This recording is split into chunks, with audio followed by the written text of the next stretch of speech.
ಬಾಗಲಕೋಟ ಜಿಲ್ಲೆಯ ಮುಧೋಳ ತಾಲೂಕಿನ ರನ್ನನಗರಿ ಮುಧೋಳದಲ್ಲಿ ಶ್ರೀ ಮಹಾಶರಣ ಕಂಬಾರ ಕಲ್ಲಯ್ಯನವರ ಜಯಂತ್ಯೋತ್ಸವವನ್ನು ಭಕ್ತಿ ಮತ್ತು ಸಂಭ್ರಮದೊಂದಿಗೆ ಆಚರಿಸಲಾಯಿತು.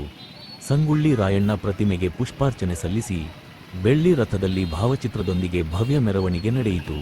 ಕುಂಭಮೇಳ ಆರತಿ ಹಾಗೂ ಜಾನಪದ ಕಲಾತಂಡಗಳ ಭಾಗವಹಿಸುವಿಕೆಯಿಂದ ಕಾರ್ಯಕ್ರಮಕ್ಕೆ ವಿಶೇಷ ಕಳೆ ಮೂಡಿತು. ಈ ಸಂದರ್ಭದಲ್ಲಿ ಸಮಾಜದ ಗುರು ಹಿರಿಯರು ಯುವಕರು ಉಪಸ್ಥಿತರಿದ್ದರು.